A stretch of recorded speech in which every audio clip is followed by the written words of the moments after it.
Já iniciamos então, neste caso, a gravação e eu aproveito para dar início às conversas já com uns minutinhos de atraso, dar as boas-vindas a todos, agradecer as vossas presenças e apesar de estarmos já em novembro, desejar-vos também um excelente ano letivo, que ainda temos muito pela frente.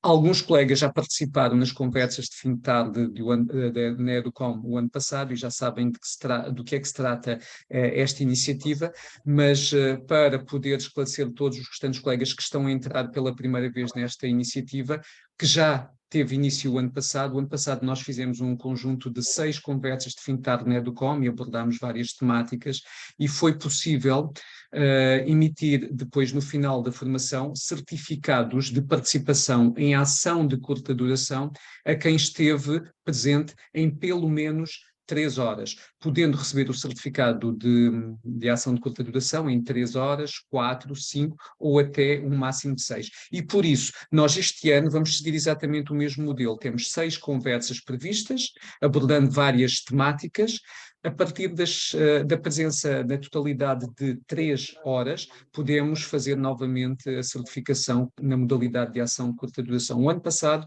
só a título informativo, tivemos 421 educadores e professores no conjunto das 6 conversas que nós realizamos ao longo de 6 meses.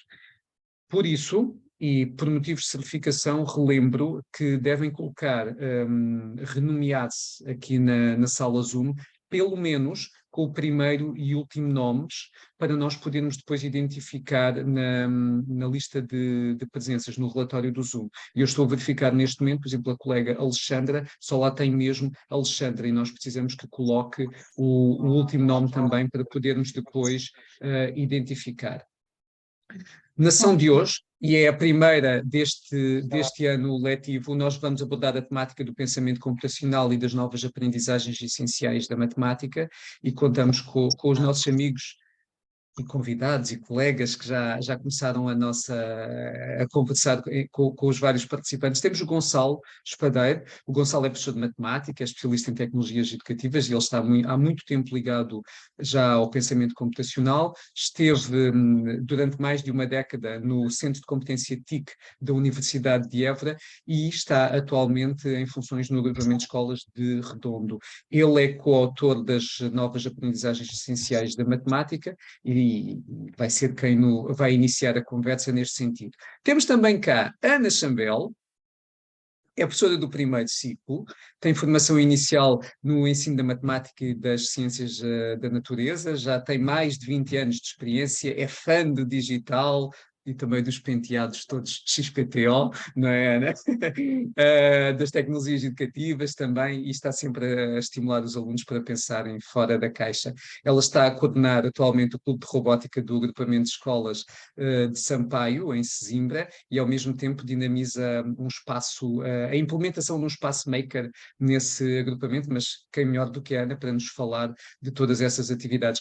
Desde setembro, ou seja, este ano letivo também integrou a equipa do Centro de Competência TIC da Escola Superior de Educação do Instituto Politécnico de Setúbal. A Emília Santos é a nossa colega de matemática também, é professora de matemática, tem mais de 29 anos de experiência no ensino da matemática, no terceiro ciclo e no secundário. Há 5 anos de dedicação ao ensino da matemática aplicada às ciências sociais. Está na escola secundária de Baixo Cabreira, onde eu estou também habitualmente, e vemos muitas vezes lá, quase todos os dias. Tem particular interesse em trabalhar com os alunos o domínio da resolução de problemas e o raciocínio matemático, utiliza a tecnologia que tem ao seu dispor, a máquina de calcular gráfica e aplicações para telemóveis, nomeadamente a aplicação Milage, e acho que agora é para começarmos já as partilhas, que isso é que é importante, e passo a palavra a ti, Gonçalo. Muito bem. Então vamos iniciar. Quanto tempo é que tenho?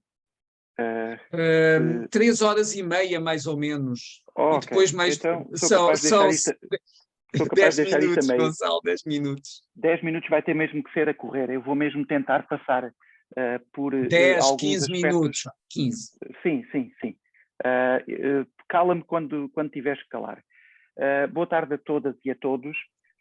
Gostaria de começar por agradecer o convite que me foi endereçado pela Educom, na pessoa do David Costa, para estar aqui convosco neste final de tarde a conversar um pouco sobre o pensamento computacional. Eu vou passar aquela parte que é habitual de explicar o pensamento computacional, como é que ele entrou nas nossas questões da educação. Diz, David. Podes interromper. Com isto tudo, e porque eu sigo o alinhamento... Vítor, apresentei os outros colegas e não disse nada a ti. O Vítor, nós somos dois da Educom e eu não falei no Vítor porque não estava no alinhamento da conversa. Não Desculpa, precisas. Gonçalo. Depois recebem os mails meus a fazer reclamação por não terem entrado devidamente. É o Vítor Godinho que acumula, que está aqui pela Educom e também é do Grupo 500. O Gonçalo pode apresentar o Vítor. E que anda nisto há muitos anos e que também tem um especial interesse pela área das tecnologias e pela integração do digital na educação. Vou continuar e peço que me ajudem se falhar aqui a partilha do ecrã. Tenho aqui meia dúzia de slides que são só 43. Para 15 minutos é bom. Mas como a partilha é isso mesmo, é uma partilha, mesmo que eu passe a correr por cada um destes slides, como a apresentação é partilhada no final, ficam com acesso à íntegra da apresentação, mesmo que alguns destes slides passem a correr. A ideia aqui é falar um pouco sobre como é que o pensamento computacional chega às aprendizagens essenciais da matemática, neste caso concreto, ao nível do terceiro ciclo do ensino básico. Há um percurso muito grande que eu estou a omitir de propósito aqui nesta curta apresentação, mas que começou, como já tenho dito em muitos locais por onde passo, com um workshop que foi dinamizado num TIC Portugal em 2012 ou 2013 em Faro, presencialmente. Foi a primeira vez que eu trabalhei diretamente com um workshop de computação sem computadores, ainda sem uma grande preocupação com a matemática que estava inerente ao trabalho que estava a ser realizado. Eu vou começar diretamente com o documento curricular da matemática e dizer que nós temos aqui, como chapéu deste novo documento curricular, três princípios que estão aqui, eles estão como chapéu, mas aqui estão como suporte a todo o programa, que é a matemática para todos e todas. A matemática é única, mas não é a única, e uma matemática para o século XXI. Estes são, com toda a certeza, os princípios que sustentam todo este novo documento curricular, que depois acaba por integrar não só os conhecimentos matemáticos naquelas quatro grandes áreas, nos números, na álgebra, nos dados e probabilidades e à luz da forma como é visto no primeiro e segundo ciclo, da geometria e da medida. No terceiro ciclo é apenas designado como geometria. E a par com estes conhecimentos matemáticos, temos estas 6 grandes capacidades matemáticas que devem, no nosso entender, serem integradas naquilo que é o trabalho do dia-a-dia de sala de aula com os meninos. Ou seja, nós não vamos olhar para as capacidades matemáticas de forma isolada, nós vamos integrá-las com propostas, com tarefas ricas, em que se aborda um ou outro conhecimento matemático e, simultaneamente, têm potencialidades para desenvolver uma ou outra capacidade matemática. E é aqui que surge o pensamento computacional. E surge o pensamento computacional como uma capacidade matemática. E que, de certa forma, com estas orientações metodológicas que emanam deste documento, em que o aluno deve ser o agente da sua própria aprendizagem, que as propostas devem ser assentes em tarefas poderosas e desafiantes. A dinâmica de sala de aula deve ser a de um ensino exploratório, que a tecnologia deve ser potenciadora e estar presente sempre que venha trazer valor acrescentado, em que os modos de trabalho sejam diversificados para chegar também às características dos nossos alunos, que nem todos aprendem exatamente da mesma forma, e também através da articulação dos conteúdos que se quer que a aprendizagem da matemática possa ser realizada. Quer-se também que a avaliação seja eminentemente uma avaliação formativa, que se privilegie o feedback aos alunos, para que os alunos possam, a todo e qualquer momento, perceber qual é a fase do seu percurso em que se encontram, se o caminho que estão a realizar é um caminho que o está, de certa forma, a fazer progredir na aprendizagem da matemática, na diversificação dos instrumentos e estratégias de avaliação, porque da mesma forma como se vai diversificar os modos de trabalho, também é importante que se avalie de diferentes formas e com recurso a diferentes instrumentos, e que, de certa forma, se possa também discutir os critérios de avaliação por forma a permitir a autorregulação por parte dos alunos. Tudo isto contribui para que o pensamento computacional possa entrar, como já foi dito antes, como sendo uma capacidade matemática à par das restantes 5 que estavam naquele slide anterior, e visa-se, através desta integração, desenvolver práticas como a abstração, a decomposição, o reconhecimento de padrões, a análise e definição de algoritmos e também o desenvolvimento de hábitos de depuração e otimização de processos. E isto vai lá através das ditas tarefas desafiantes ou de problemas que muitas vezes podem estar mais abertos ou que possam ter uma ou outra linha para orientar o trabalho que os alunos devem realizar. Eu vou passar diretamente para as aprendizagens essenciais e começo ao nível do primeiro ciclo, apresentando uma proposta que já é subejamente conhecida de todos os que estão presentes, pelo menos eu estou em crer que sim, que é uma tarefa que não é nossa, mas que nos tem acompanhado ao longo de todo este processo e inclusive até na capacitação de formadores das novas aprendizagens essenciais ao nível do primeiro ciclo. Esta foi a tarefa que foi trabalhada quando se visou trabalhar a área do pensamento computacional. É uma tarefa adaptada do Bebras, que são aqueles desafios que em Portugal assumem a designação de castor informático, e que este é tão somente um desafio que nem sequer requer ao computador. É uma boa altura para fazer aqui um parênteses e para dizer que quando queremos desenvolver o pensamento computacional, pelo menos à luz da forma como nós o olhamos no terceiro ciclo do ensino básico, não necessariamente tenhamos que ter acesso à tecnologia e que tenha que forçosamente passar pela programação. Esse é um grande mito que nós estamos constantemente a tentar ultrapassar, que é a programação, sim, é uma boa forma de trabalhar e desenvolver o pensamento computacional, mas não é exclusiva, não é a única forma pela qual devemos trabalhar. Daí apresentar aqui uma tarefa que nem requer ao computador.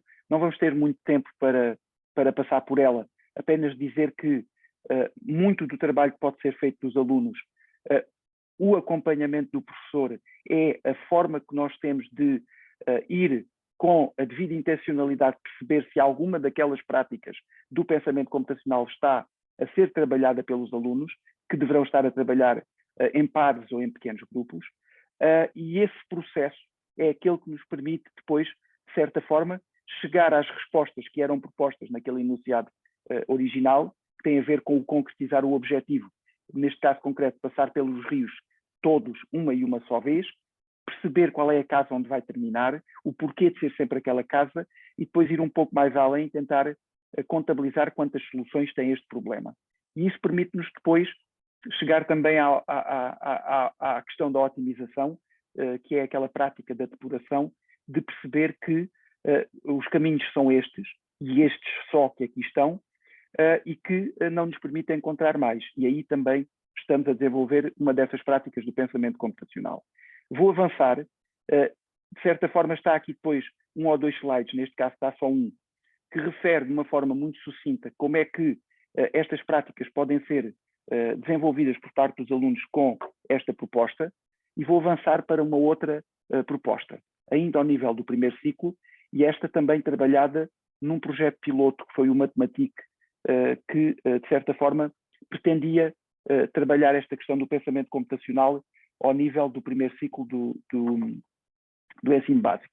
Isto é uma proposta de uma sequência de figuras, triângulos e circunferências, e que se pede para que os alunos possam perceber qual é a lógica desta sequência, perceber que, o que é que acontece depois entre a 20ª e a 40ª posição, explicar como é que chegou a essa resposta e depois perguntar para a posição 55ª, como por exemplo, e depois, de certa forma, desenvolver todo o trabalho matemático que está por trás. A integração do pensamento computacional também é uma excelente oportunidade para voltar a recentrar a atenção naquilo que é o trabalho matemático de sala de aula. E este trabalho matemático que aqui está é importantíssimo, porque é a partir deste trabalho que nós conseguimos comunicar com a máquina, neste caso com o Scratch, para desenvolver um programa que vise precisamente dar resposta ao encontrar os tais elementos que estão numa determinada posição desta sequência. Estão aqui os exemplos com uma forma como esta programação pode ser feita, com o link direto, duas situações distintas, e depois também está aqui a explicação de um programa muito simples, que pode ser depois mais complicado ou não, consoante aquilo que nós queremos e o tipo de trabalho que os alunos já estão habituados a fazer, porque o que se pretende é que seja o aluno a chegar lá, e vou avançar precisamente, passando também pelas práticas do pensamento computacional, e passar para uma extensão que depois pode voltar a ser apresentada, por exemplo, aquela primeira ao nível do segundo ano de escolaridade, e esta poder ser trabalhada depois um pouco mais tarde, talvez no terceiro ano de escolaridade, que de certa forma é uma extensão da inicial, só que em vez de estarmos a trabalhar com o resto da divisão por 2, já estamos a trabalhar com o resto da divisão por 4. Uma vez mais, também está aqui um projeto preparado para isso, para criar a partir de uma base. Vou passar para o segundo ciclo e vou apresentar aqui um exemplo que vem precisamente de uma ação do professor que está lá ao nível, neste caso concreto, estou em crer, do 6º ano de escolaridade. É uma situação muito simples em que 2 amigos vão passear os cães dos vizinhos nas férias e durante essas 7 semanas vão ser remunerados por esse pequeno trabalho. O Xavier recebe tudo de uma vez só, os 75 euros, e a Ana vai receber inicialmente apenas um euro ao fim da primeira semana e depois vai duplicar o vencimento da semana anterior na semana seguinte. E a ideia é perceber como é que se comporta esta remuneração da Ana e de que certa forma é que pode ou não ser vantajosa a partir de uma dada altura. Está aqui também o link para a folha de cálculo, não é nada de especial, mas muito rapidamente aqui não tenho, mas eu depois vou incluir aqui um slide que também tem as práticas do pensamento computacional. Eu vou mudando as apresentações e há umas que têm logo as práticas precisamente com uma captura de ecrã da própria folha de cálculo. Eu depois vou incluir aqui, tendo o link, voltam cá e ele está atualizado. Vou passar para o nível do terceiro ciclo e relativamente ao terceiro ciclo eu vou apresentar 2 exemplos. Vou apresentar um primeiro exemplo dentro da geometria, do tópico das figuras planas, ao nível das construções e lugares geométricos. E às tantas, nas ações do professor, no documento do 9º ano, é feita uma sugestão para construir polígonos estrelados através ou de um ambiente de geometria dinâmica ou também através de um ambiente de programação visual. E é precisamente aqui que foi construída esta tarefa, que não está nas aprendizagens essenciais, mas que foi construída com base naquela sugestão que é feita nas ações do professor. E esta tarefa consiste em, primeiro, dar uma pequena definição do que é um polígono estrelado regular. A definição esta que nos foi facultada pelo Pedro Macias Marques, que também é coautor das aprendizagens essenciais, especialista na área da geometria, e foi-nos dada esta pequena definição para que os alunos possam, a partir dela, iniciar então o dito trabalho. Só não está aqui porque não tinha espaço, mas esta é também uma proposta que está num artigo que saiu na revista Educação e Matemática da Associação de Professores de Matemática em janeiro deste ano, específica da revista temática do pensamento computacional. Era dado como exemplo o pentagrama, ou seja, o polígono estrelado de 5 vértices, como sendo um exemplo de partida.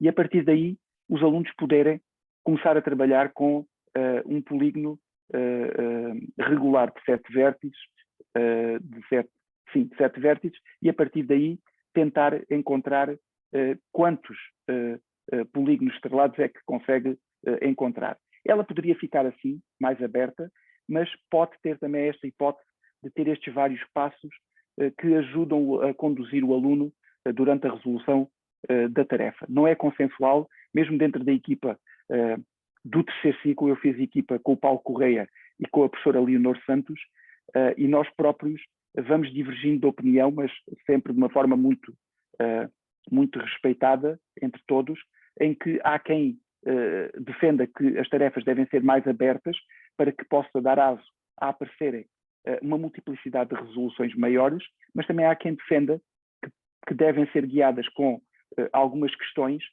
para que os alunos possam, de certa forma, aqueles pelo menos que têm mais dificuldades, em ter um fio condutor naquilo que deve ser o trabalho a realizar. E aqui o que se pretendia era perceber o que é que acontece se forem unidos os vértices consecutivos, não consecutivos, quantos polígonos estrelados é que vamos conseguir obter, qual a amplitude do ângulo e qual a relação dessa amplitude com o número de vértices do polígono. E a partir daí passar para outro número de vértices. Apresento aqui um exemplo muito simples. Eu não sei se estou também a partilhar a tela do que está a aparecer neste momento, mas eu estou em crer que sim. E muito rapidamente iria mostrar que o que é que poderia ser o trabalho dos alunos nesta circunstância. Se eles fossem unir os vértices todos consecutivos, iriam obter o polígono regular, não é um polígono estrelado como nós definimos há pouco. E o que é que vai acontecer quando começamos a unir vértices, não com o vértice que está logo ao lado, mas tentando fazer aqui alguma ligação, não com o consecutivo, mas pulando alguns dos vértices. Esta é uma situação em concreto em que nos dá origem a um primeiro polígono estrelado. E depois, pulando não apenas um vértice, ou seja, em vez de pular do primeiro para o segundo ou para o terceiro, vamos pular para o quarto. O que é que vai acontecer? Vamos encontrar aqui uma nova situação. E poderíamos continuar se não passássemos para o quarto, se passássemos para o quinto, se eu não tivesse unido este diretamente com este, mas se tivesse unido com aquele, eu iria fazer a construção do mesmo polígono, mas por uma ordem inversa. E é isso que nos permite, por exemplo, com a depuração, começar a perceber que, a partir de uma certa altura, vamos começar a obter o mesmo polígono estrelado, mas por uma outra ordem. E a partir daqui, com base neste trabalho que aqui é apresentado, e com base nestes ângulos que vão aqui aparecendo, poder-se-ia, a partir daqui, chegar a uma possível programação em Scratch, se fosse esse o objetivo. Só por ali já conseguiríamos desenvolver aquelas 5 práticas do pensamento computacional, nomeadamente a abstração, através da identificação dos elementos essenciais, da decomposição, porque de certa forma estamos a começar a trabalhar com alguns polígonos com um número de vértices específico, na parte do reconhecimento de padrões, porque de certa forma, pulando sempre o mesmo número de vértices, estamos a reconhecer ali um determinado padrão, e na algoritmia, que quando começamos a relacionar aquela amplitude daquele ângulo com o número de vértices que tem. E a partir daí, que tem o polígono em concreto. E a partir daí poder chegar à obtenção e à construção de um programa que permitisse fazer então o desenho dos polígonos estrelados. Claro que serão os alunos que terão que chegar aqui e terão que ser os alunos, de certa forma, estamos em crer que ao nível do 9º ano já têm alguns conhecimentos a fazer esta programação que está aqui associada. E que depois, de certa forma, nos permite pelo menos fazer esta generalização ao nível destes em concreto. Vou continuar e vou passar para um último exemplo. Eu já devo ter passado os 15 minutos há muito tempo, mas como o David não me cala, eu vou continuar a falar. Temos a mesma Mas aqui 2 minutos, Gonçalo. E vou 2 minutos. muito rapidamente para este último exemplo. E este último exemplo está ao nível dos dados, no tópico das probabilidades, no subtópico da probabilidade frequencista, que de certa forma também há uma ação do professor que visa fazer a simulação do lançamento com recurso ou ambientes de programação visual à folha de cálculo, fazer então experiências que visem a repetição da experiência para contabilizar a frequência relativa e daí associar, quando ela se repete um número suficientemente grande de vezes, à sua estabilização em torno daquilo que é a probabilidade teórica desse acontecimento ocorrer. O exemplo que tenho aqui, tem aqui 2 links, ainda há pouco estava a desafiar o Filipe com este link de baixo, que é mais recente, e que de certa forma nos permitem ver o que é que se pretende ao nível da programação neste nível. Este primeiro programa, muito rapidamente, apenas recorre às listas, já implica algum trabalho, já estamos a falar de uma coisa um bocadinho mais elaborada e que permite, de certa forma, que essa simulação seja feita e em tempo real a frequência relativa seja atualizada ali. E isto tanto vale para meia dúzia de lançamentos, em que dá para perceber que não é suficientemente grande para ver aqui o registro de grandes estabilização nas frequências relativas, mas que se eu simular 1000 vezes já consigo ver resultados mais próximos, mas se simular 1 milhão de vezes, eu já não sei se meti 1 milhão, se já meti mais zeros, também conseguimos com um relativo curto tempo ver também estes valores em tempo real, instantaneamente a serem atualizados à medida que os lançamentos vão sendo feitos. A inovação que eu gostava de mostrar, mas que já não está provavelmente ao alcance de um trabalho feito em contexto de sala de aula, é o outro exemplo que aqui está, que está aqui em baixo e que também vai ficar disponível para que todos possam ter acesso, que é exatamente o mesmo, só que um pouco mais apelativo, porque vai ter um gráfico de barras a atualizar em tempo real. Aqui já não posso ser muito ambicioso no número de lançamentos, porque é um programa que já está muito mais pesado e que leva muito mais tempo a correr. Eu posso fazer aqui, se calhar, apenas meia dúzia de lançamentos para perceber que não é o suficiente para estabilizar em torno daquilo que é a probabilidade teórica, mas que se fizermos 1000 lançamentos, já vemos o trabalho a ser feito e é essas barras a tentarem, na medida do possível, nivelarem-se com este número de repetições. Claro que agora não posso fazer aqui 1 milhão, porque iria levar muito mais tempo. E era aqui que eu queria passar, era por aqui. Eu sei que já estou a passar o tempo, mas muito rapidamente queria concluir com estas considerações finais. O pensamento computacional não deverá ser confundido com a programação. O pensamento computacional irá recorrer à programação e é uma ótima forma de promover o desenvolvimento do pensamento computacional com os nossos alunos, mas não é a única, não é exclusiva. Ele deve ser abordado em articulação com os temas matemáticos e com as outras capacidades matemáticas, como já foi dito há pouco. Não é suposto, hoje vou trabalhar pensamento computacional e aquilo surgir no vazio. É importante ter em conta as tarefas que nós vamos propor, e aí, não sei o que é que aconteceu, peço desculpa.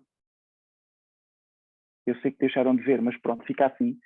É suposto essas tarefas serem preparadas precisamente para que, ao mesmo tempo que estamos a trabalhar um conteúdo matemático, estar também a promover o desenvolvimento do pensamento computacional. Será importante também o papel do professor na intencionalidade desse desenvolvimento do pensamento computacional, nomeadamente com o questionamento que o professor poderá estar preparado para ajudar em situações em que o aluno possa estar, ou os alunos em grupo, a bloquear e para que o trabalho possa continuar a ser realizado. Há esta necessidade em repensar a forma como se ensina a matemática, e isto é também uma oportunidade, e depois a questão relacionada com a formação de professores. Agradeço e peço desculpa de me ter esticado. Vejam este link que aqui está, ou este QR Code, e a partir daqui têm automaticamente acesso a esta apresentação. Confirmem-me só que está a funcionar. Eu vou já confirmar, Gonçalo, e deixa-me só aqui ver. Funcionar com o David deve funcionar com toda a gente. Sim, se funciona comigo, também funciona com toda a gente, e depois iremos partilhar na plataforma Moodle. Se até o David consegue, por isso todos devem conseguir. Toda a gente consegue também, é isso mesmo.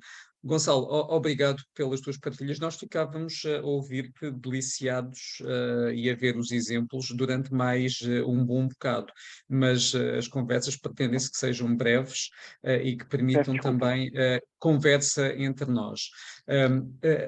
porque o tempo realmente vai passando, eu vou pedir aos colegas que, se tiverem alguma questão que gostassem de colocar, algum salvo sobre o trabalho, o excelente trabalho que nos apresentou, que reservassem para o fim, para nós podermos dar agora palavra à Ana Chambel e depois à Emília Santos, porque são experiências diferentes, são partilhas diferentes sobre esta temática, quer da matemática, quer das novas aprendizagens essenciais de matemática, quer da programação, da robótica, do pensamento computacional, e todas elas juntas trabalham para que os alunos possam chegar àquelas metas que estão definidas no perfil dos alunos à saída da escolaridade obrigatória. Por isso, Ana, a palavra é tua.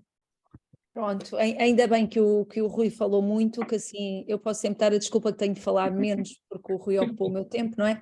Estamos aqui tranquilos, não te preocupes, os meus diapositivos só têm 6, o teu tinha 60, o meu tem 6, estás a ver? Estamos assim num bom contraste. Julgo que já estejam todos a ver. Ao contrário ali do Rui, hoje a minha apresentação se calhar vai um bocadinho mais para falar no pensamento computacional e aqui nos primeiros anos de escolaridade.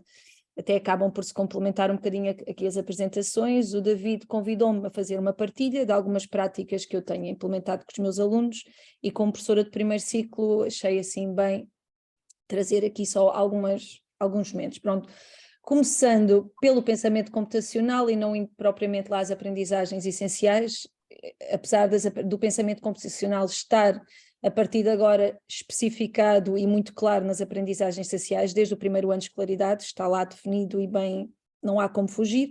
Pronto, o pensamento computacional ali pela voz da Janet Wing, uma senhora que é mais que especialista nestas áreas, trata-se da conceptualização, não de programação, principalmente não de programação, mas sim de levar-nos a pensar um bocadinho como pensa um computador. E trabalhamos aqui um bocadinho as capacidades analíticas, multidisciplinares, transversais, aos vários saberes, não só na matemática, apesar de hoje estarmos aqui a falar um bocadinho mais da área de matemática e já ter visto que há aqui colegas que nem sequer são de matemática, daí até faz sentido que o pensamento computacional dê aqui uma mãozinha a todas as áreas. Tal como dizia ali o Rui, atividades de pensamento computacional não têm de ser necessariamente a recorrer ao digital, o digital não é só através do digital que se esgotam as atividades que trabalham este tipo de pensamento, abstração, reconhecimento de padrões. Uma que implemento desde sempre e que é ali a atividade do aluno robô, que trabalha muito, isto é a nível de primeiro e segundo ano, aqueles meninos são de primeiro ano, não é? É outro nível.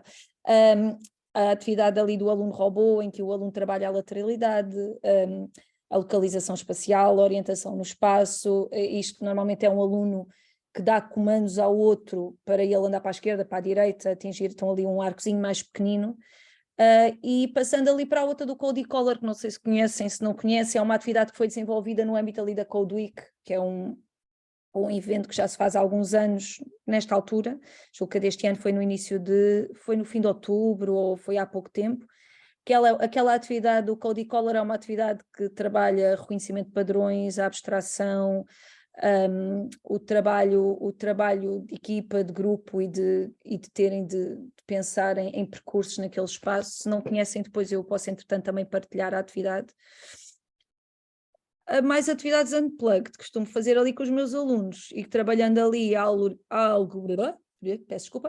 algoritmia, está-me a dar assim aqui uma dislalia estranha, trabalhar o pensamento algorítmico, o reconhecimento de padrões, as sequências, e estamos a trabalhar inevitavelmente o pensamento computacional, na organização do pensamento, no teste, no aprender com o erro, no voltar a fazer e ver onde é que me enganei. Aquela atividade do vamos plantar uma semente é uma atividade que foi adaptada da plataforma do Code.org, onde existem um sem fim de recursos para trabalhar este tipo de conceitos, matemática também, se formos lá ver, e ali as que estão ali do lado do meu lado esquerdo tem ali a ver com os pixels, coordenadas, e podemos associar ali alguns conceitos matemáticos também. E as atividades com apoio do digital, que são inevitáveis, voltei aqui ao Scratch também, o colega Rui há pouco mostrou aqui umas atividades um bocadinho mais complexas.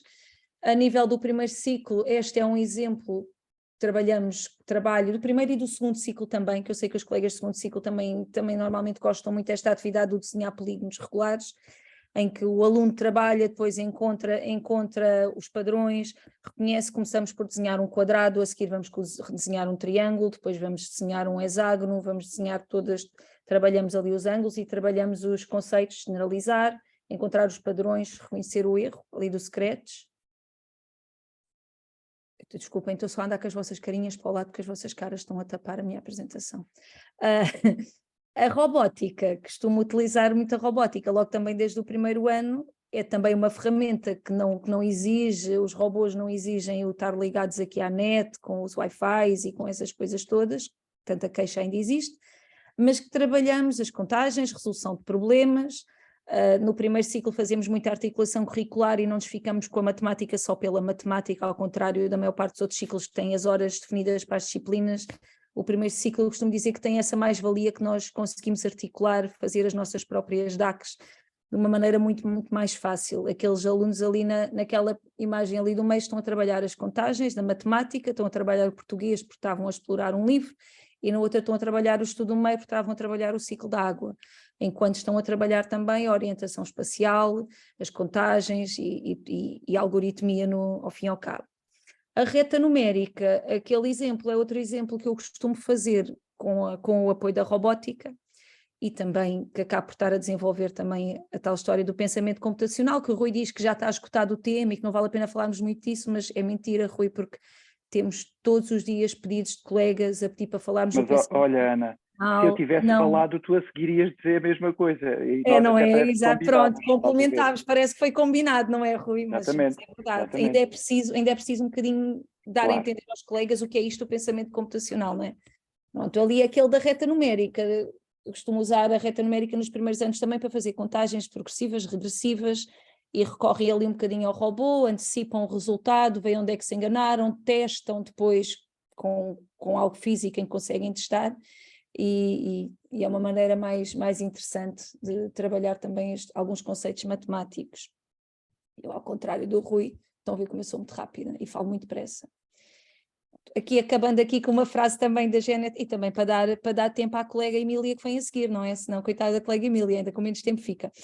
Os benefícios educacionais, ser capaz de pensar computacionalmente, lá está, pensarmos um bocadinho como um computador, e não com o uso do computador, mas sermos nós o próprio computador, começando com as abstrações, aprimoram e reforçam as habilidades intelectuais e, portanto, podem ser transferidos para qualquer domínio.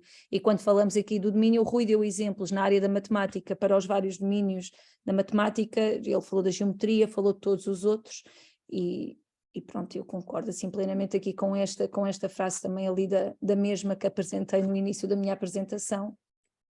E pronto, David, eu falo sempre muito rápido, tu disseste 10 minutos, eu acho que deve ter sido 5 ou 6. Não, foram 7 minutos, pronto, mas está ótimo, porque assim permite-nos também... As dúvidas ficam para o fim, não é? Pronto. Permite-nos também não roubar tempo a ninguém, e agora o que tu referiste, para além dos exemplos da matemática, é interessante fazermos uma pesquisa sobre vídeos da Janet Wing, em que ela apresenta como é que o pensamento computacional está associado a tarefas do dia-a-dia, e é muito interessante ouvir as comparações que ela faz, desde na cozinha, no dia-a-dia, na deslocação para a escola. É muito interessante que nós não pensamos nisso, mas está sempre associado. Tal como aconteceu com o Gonçalo, vamos deixar então as questões depois para o final. E, Emília, passo-te a palavra agora.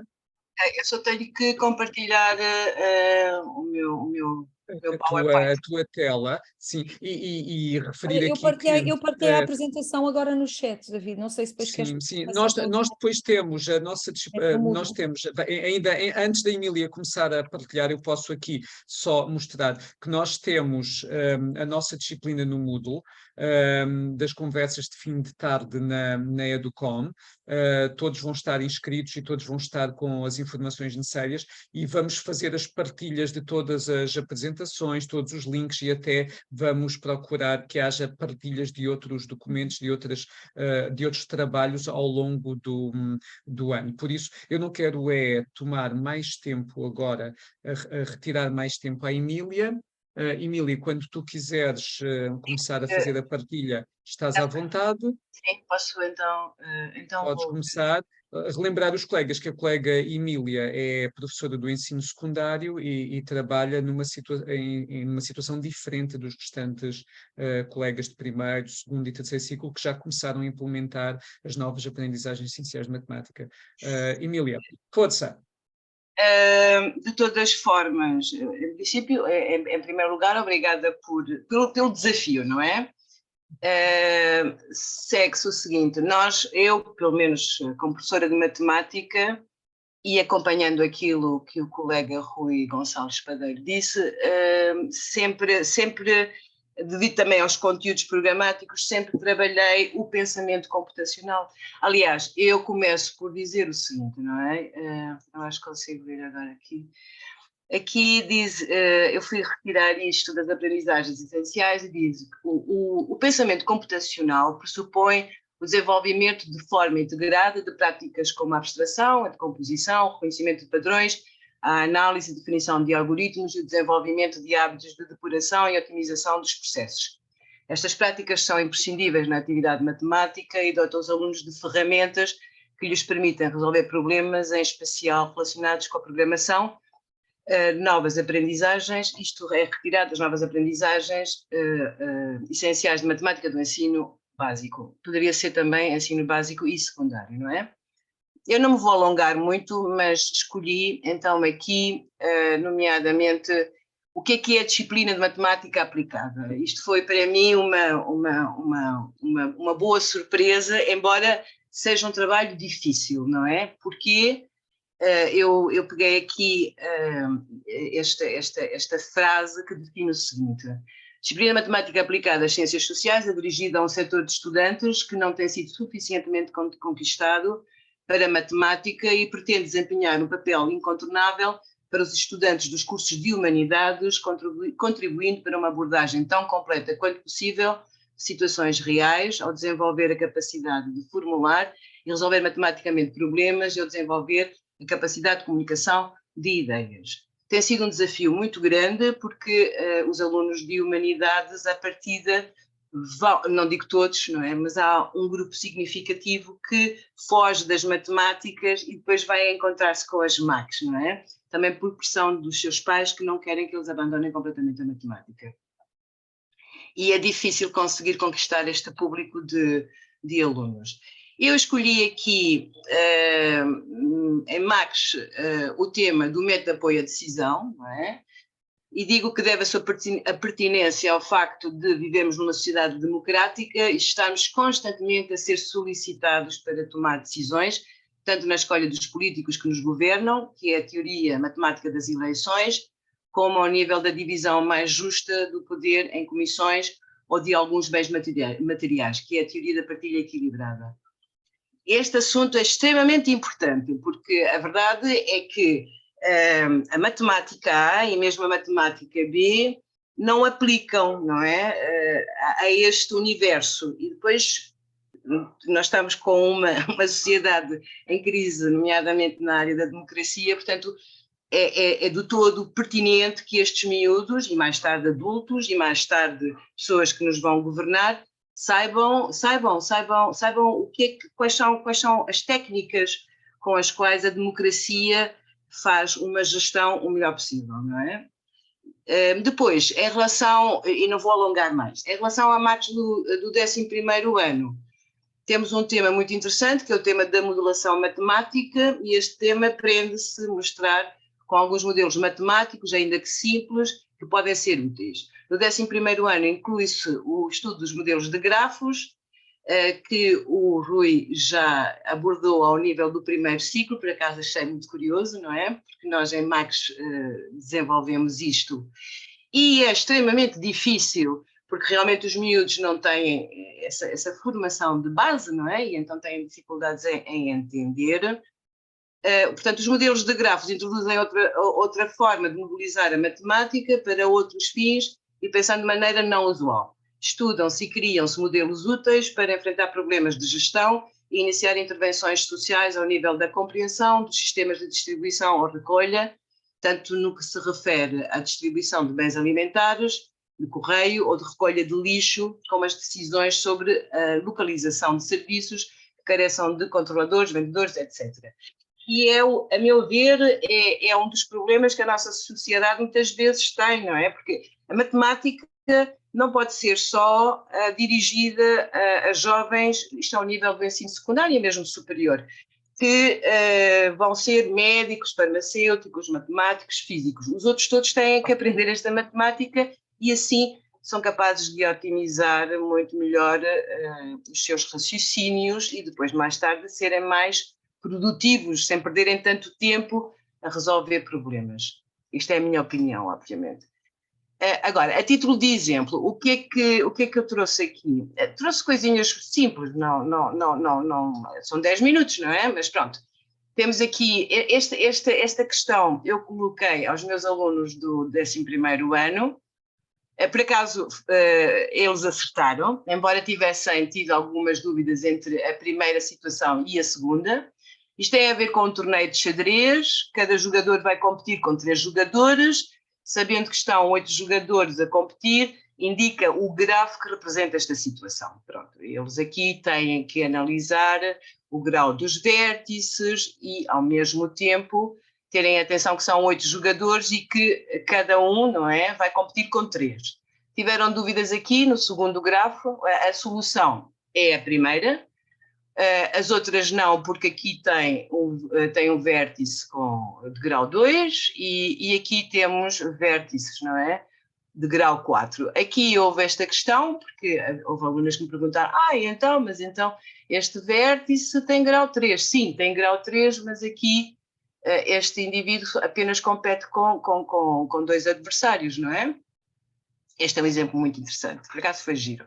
Depois aqui há um outro exemplo, isto tem a ver com o problema do carteiro chinês, é o problema do carteiro chinês. Este aqui há muita coisa que se pode fazer com este tipo de problemas, não é? Mas aqui o Pedro vai distribuir publicidade pelas caixas do correio que estão assinaladas com pontos vermelhos. Desenham um gráfico que representa os caminhos que o Pedro tem de percorrer, sabendo que as ruas com prédios dos 2 lados têm de ser percorridas 2 vezes.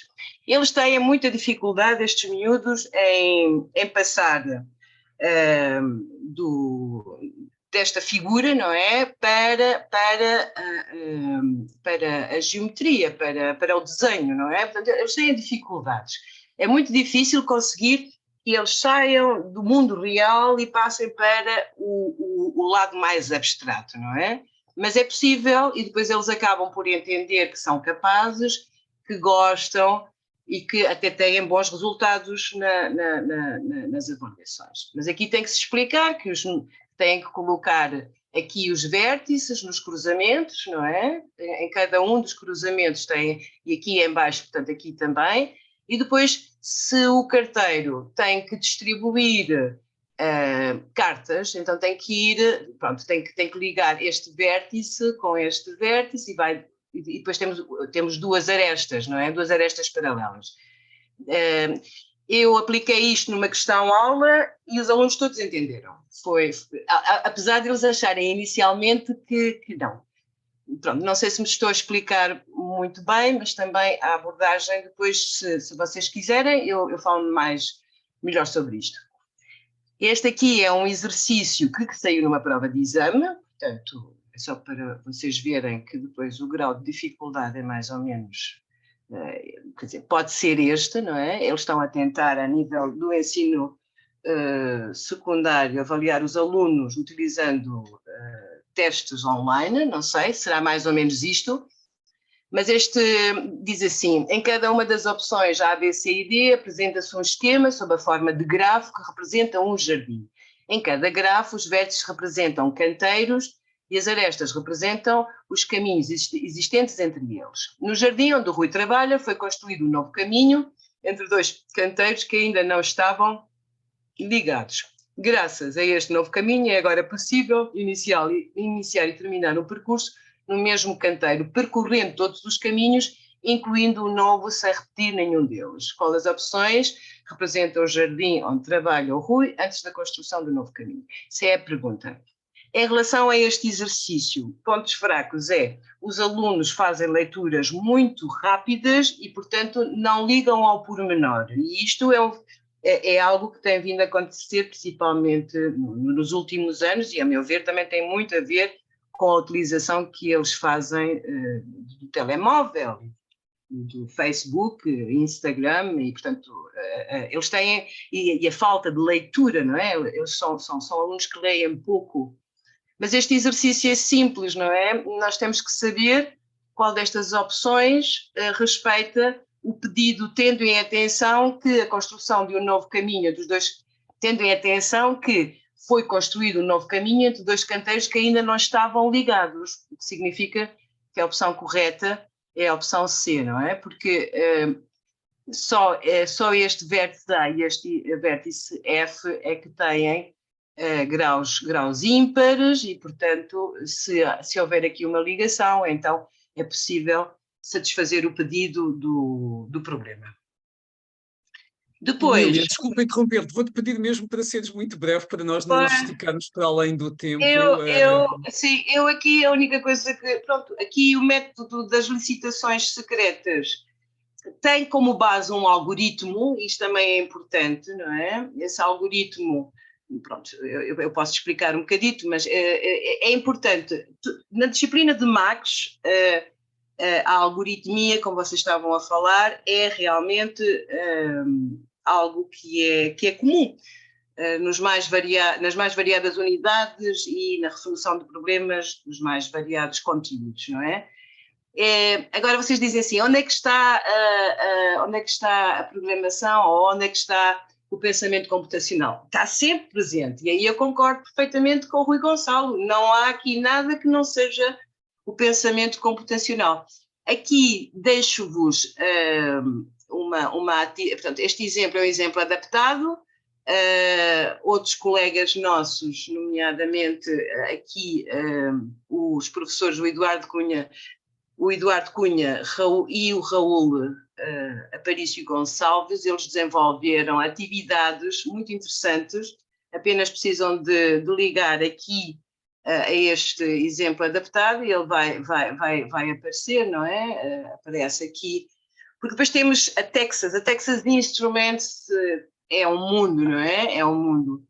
E há colegas nossos que desenvolveram atividades muito interessantes sobre o método das licitações secretas, nomeadamente este aqui, não é? Que foi trabalhado pelos colegas que há bocado referi. Portanto, vou sair daqui, vou novamente para aqui. Não é aqui, deixa-me lá ver. Agora, como é que eu vou para trás? É para interromper o compartilhamento, certo? Queria só mostrar uma coisinha muito simples. Certo. E o que é, Emília? Só isto, só para terminar, e não vos chateio mais. Só para terminar... Não chateias nada, Emília. Não, olha, é assim, estão a ver isto depois mais tarde vocês podem observar com atenção. Isto aqui tem a ver com as partilhas, utilizando as licitações secretas. Passa muito pelas heranças e é uma atividade super interessante. Amanhã vou implementar isto com os meus alunos, porque eles vão, aliás, preparei a aula, mas isto aqui são brincos, carteira, relógio e pulseira, são objetos que têm que ser partilhados por estas pessoas, a Ana, a Beta, a Seu e a Dina. Isto também está na página da Texas, também os colegas fizeram isto utilizando a máquina de calcular gráfica. Isto aqui, no fundo, não é mais do que uma tabela de Excel, não é? Mas este tipo de raciocínios, eles terem que dividir, saber quais são os bens atribuídos, os valores dos bens, depois terem atenção ao significado do saldo, dinheiro disponível e o total final, não é? Que é aquilo que se pretende. Isto é a aplicação de um algoritmo, está bem? É a aplicação deste algoritmo, que há bocado falei com vocês, que é o algoritmo das licitações secretas. E poderia estar aqui a falar pronto, muito, não é? É de facto uma disciplina muito interessante, matemática aplicada às ciências sociais, mas eu acho que não deveria apenas ser dirigida aos alunos de humanidades. Os alunos de ciências, e os alunos de economia, e os alunos da matemática B poderiam usufruir de alguma das unidades que são lecionadas para as mães. Pronto, e acabei, pronto, terminei. Obrigada. Obrigado, Emília. Muito interessantes os exemplos que tu deste, e são coisas diferentes do que falou o Gonçalo e a Ana, mas são aplicadas à vida, ao dia a dia, coisas que nós às vezes não associamos à matemática, mas que quando se tem melhor conhecimento é muito mais fácil conseguirmos chegar a boas decisões, às melhores decisões para todos nós. Obrigado pelas tuas partilhas, Emília. Antes de encerrarmos as conversas, porque o objetivo era terminarmos mesmo às 18, mas acabamos por nos prolongar um pouco mais, gostaríamos de abrir aqui este momento às questões que os colegas queiram colocar, algumas observações.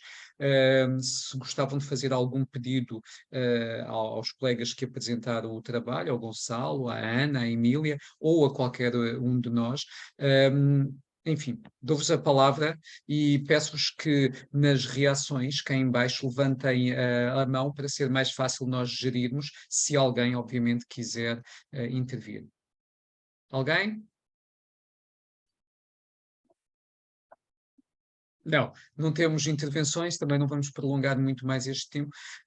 Nós vamos disponibilizar estas 3 apresentações na plataforma Moodle e vocês, aqueles que já frequentaram as conversas de fim de tarde do ano passado, já têm acesso ao Moodle. Os que entraram este ano pela primeira vez vão receber informação no e-mail sobre o acesso ao Moodle da Educom, o Moodle das conversas, e eu peço-vos que verifiquem depois o spam, porque temos por vezes queixas de colegas que o e-mail vai parar ao spam.